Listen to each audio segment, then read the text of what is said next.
Coucou tout le monde, je vous retrouve aujourd'hui pour la réalisation d'une carte en tonalité du blanc au noir en passant par plusieurs gris. Et c'est l'utilisation de ce papier, ce très beau papier Painton de chez Clairefontaine.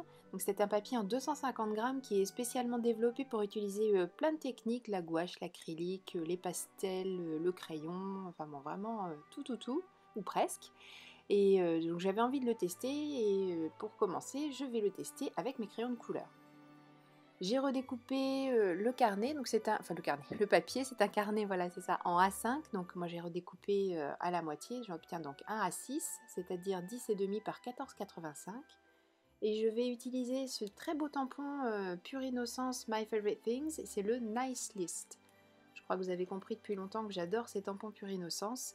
D'ailleurs, si vous le souhaitez, j'ai fait une vidéo pour tout en colle avec un autre tampon Pure Innocence, c'est celui qui s'appelle Filled with Joy, et cette fois-ci c'est en couleur, donc je vous invite à aller voir cette vidéo. J'ai choisi d'utiliser la Versafine, j'ai choisi le coloris Smoky Grey puisque je veux rester dans mes tonalités de gris.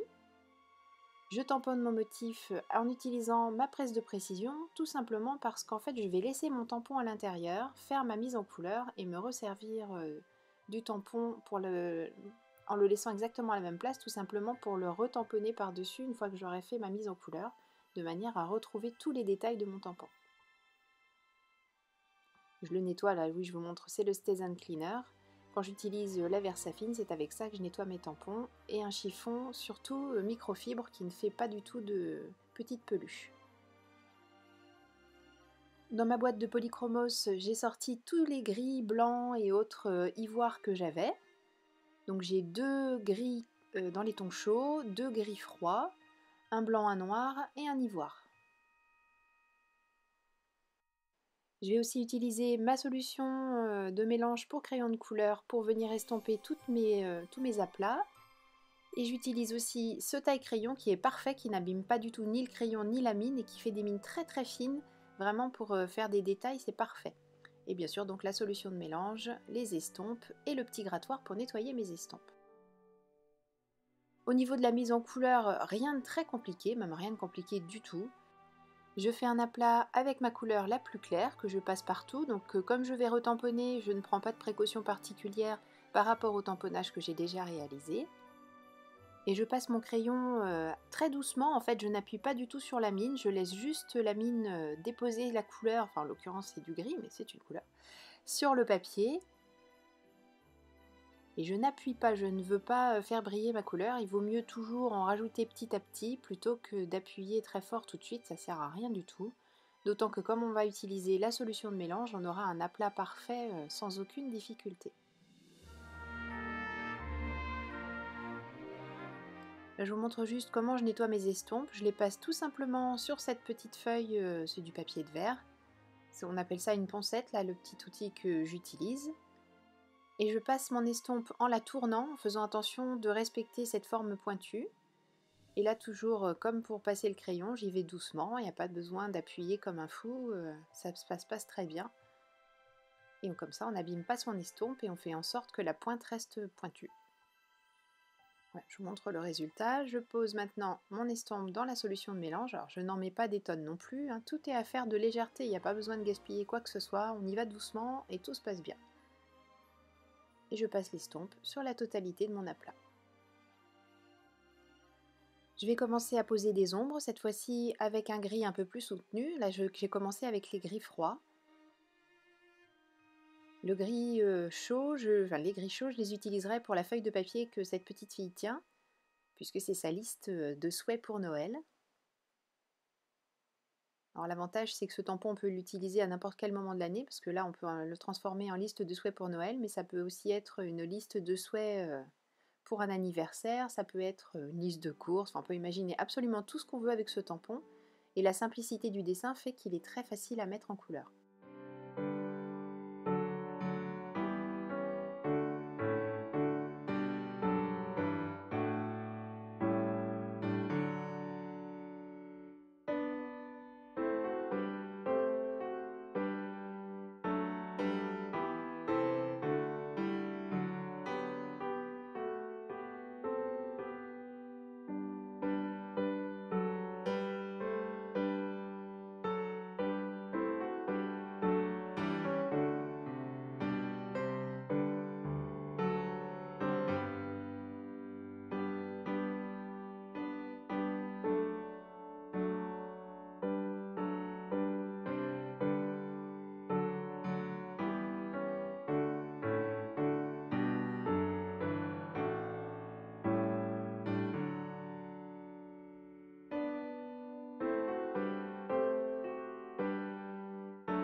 Alors là, c'est une séquence à ajouter à la séquence, aux séquences fausses bonnes idées que je peux avoir dans pratiquement toutes mes vidéos.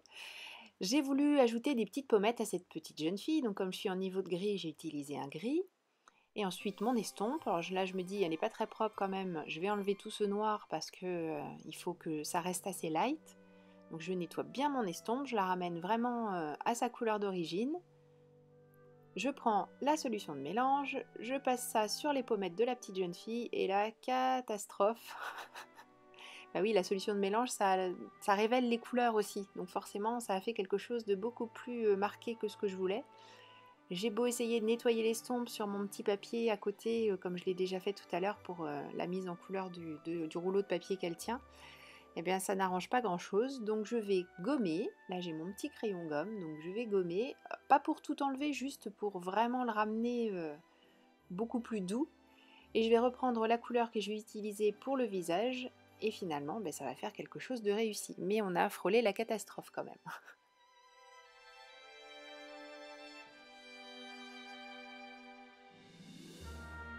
Pour faire en sorte que mon personnage se détache encore un petit peu plus du fond gris que j'ai utilisé, je vais passer le crayon blanc de ce côté du personnage et un crayon gris clair de l'autre côté et à nouveau estomper.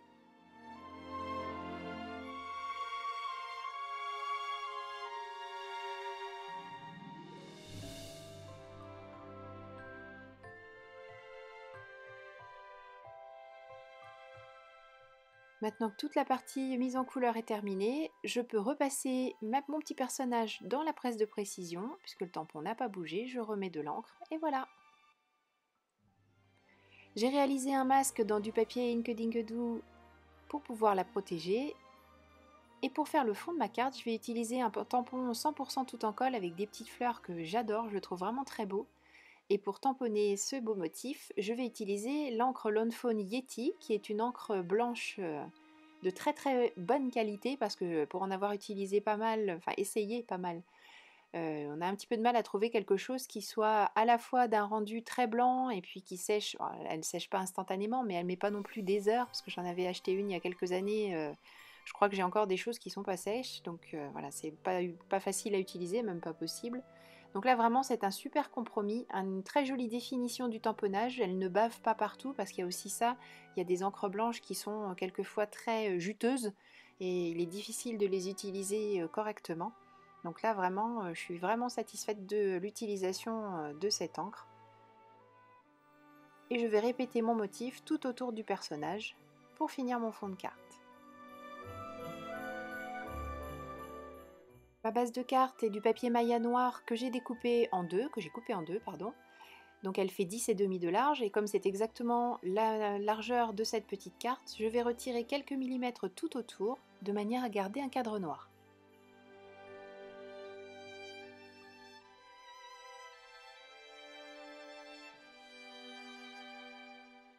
Cette réalisation est terminée, j'espère que ça vous a plu. Merci beaucoup d'avoir suivi cette vidéo. Je vous donne rendez-vous très bientôt pour une nouvelle vidéo création. D'ici là, prenez bien soin de vous et surtout créez et partagez. Gros bisous, bye bye.